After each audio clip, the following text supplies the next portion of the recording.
Alright, muri yeZimbabwe ndichikutambirai zvekare pano paHadzirare 263. Pano bado kuzivisai news updates ezvinhu zviri kuitika munyika yedu yeZimbabwe. Saka uchiri munyowani pa this YouTube channel kusubscribe mahara kuchena on the notification bell. But makazvitarisa muri yeZimbabwe ndine muprofita ari mukurumbira muno munyika yeZimbabwe, munhu anetsa nekuyambutsa vanhu, vatonetsa nekuyambutsa vanhu vanoitwa vaMambo Mutize. Hapana singamuzive pasi rose muno munyika yeZimbabwe. Mambo Mutize murizei? Ndiri bondi. Muri kubata basa raMwari? Totenda Mwari nevadzima vanenge vachibatisa. Chokwadi. Mambo Mutize satenda kure, pane nyaya yedu yatichadiscussa, but chimbotaurirewo mashoko amunoda kuzivisa kumhuri yeZimbabwe, nekuti vanhu vakawanda vaizoti nhamba dzaMambo Mutize hadzina kuiswa pavhidhiyo kutenderera zvezvizvi munyika yedu yeZimbabwe. Asi chokumburo mungotaura mashoko amunoda kutaura kunyika yeZimbabwe tichiprofite pamusoro penyika. Ndataura nyaya asotenya hombe. Ndinotanga kutaura nyaya yepamusoro pevhidhiyo riya rakaitwa yekurwara kwasvino riya. Paipaenda asasida kupa vanhu nhamba dzangu. Asi ndakamata vhidhiyo riya ndakazotokumbirwa zvakanyanya naSenzeni naTafu kuti tingokumbirwa mungopewo nhamba. Ndakazokupa nhamba dzemanagement ndisingatodi nhamba dzangu. Because vhidhiyo riya ivhidhiyo rakafamba zvakanyanya.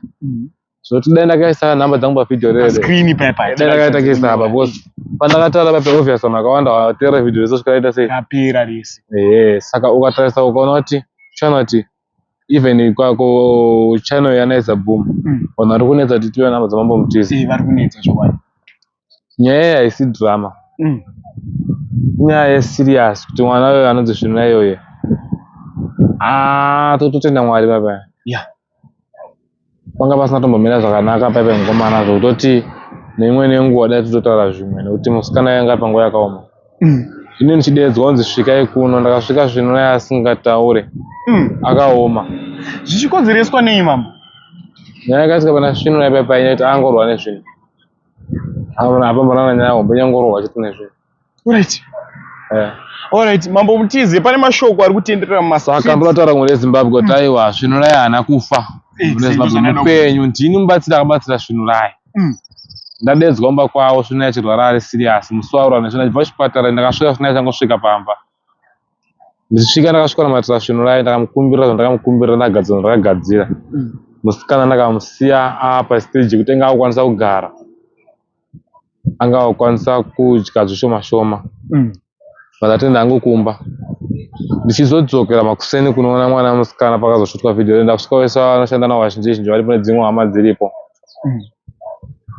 Wachitonetsa tino maprofita akawanda angachida kuuya but vakamiswa kuuya profita vakanzi iri dambudziko rotibatsira nemunhu muchi nemunhu wani hakuna mumwe mubatsiri akabatsira Svinura kunze kwangu. Chokwadi. Svinura ndakamubatsira kusvika nhasi unosofa. Aiwa semene ngachirwara hake but kufamba tati ngatifambe distance ndafambika akuita sei akufamba. Nyaya yekurwiswa chete zvinenge zvichiitika mabasa enyaya vaziona nokufarira nevasingakufariri. Ndo nyaya yakaitika chete pana Svinura ipaipai. Saka kumhuri yeZimbabwe aiwa ndiri ngokurudzira chete aiwa ngatirambe tinamata mweya wemaakistent nemweya wekudonha kwevanhu nezuva nevana vadiki. Mambo Mutize hongu matiudza dambudziko iriri, asi tine timu iri kuona vhidhiyo iri varida kubvunza kuti Mambo Mutize vanokwanisa here kuuya kuGuruve, vanosvika here? Ko timu iri kuUK iro munoribatsira here kana rarohwa nezvinhu? Ukatarisa uchaona kuti kubatsira kwangu vanhu ndiri kubatsira vakawanda ndevekuUK neSouth Africa neBotswana nedzimwewo nyika dzakatikomberedza. Handiti ndo vanhu vakawanda vandiri kubatsira, asi nyaya ikuitika ndeyekuti inini foni yangu ifoni inowandirwa. Handigone kuti ndamhanya uku ndinovadarira foni yangu. Saka kune vamwe vanhu vandingada kutaura neni mbune waiwai taurai nevabatsiri, but kana makamboitira zvamakaitira zvisina zvakapera ndo pamunozofona modzwa nguva dzakutaura neni ndane foni yangu. Saka aiwa ndotaura kuti ndobatsira munhu wese ari paanenge ari atare. Handina munhu andoti yandibatsire kana wandidedza kuGuruve ndinosvika ikoko, mota dzekufambisa ndinadzo. Chokwadi. Ndodziziva inini panapa transport haitondinetse, ndotongoperekedzwa naMambo Mutize. Mambo Mutize tinokutendai nekubatsira kwamaita Svinura. Yose kutaura kwavo kuti vachauya vega kunotenda because handobva ndavachaja kana kwadii. Ndakaramba zvangu vatarisira ivo nezvandakavaitira. zvanga watarisa iwe kuda kuzondiitira nezvandakasvika ndichiita saka ndizvo zvawakaona zvakawashamisa.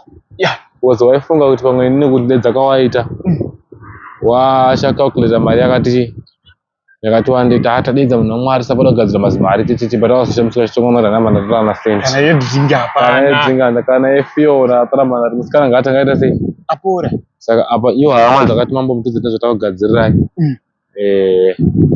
iwo naiza bhumu pachake akati mambomutidze nezvatakaita sei Zvatakugadzirirai.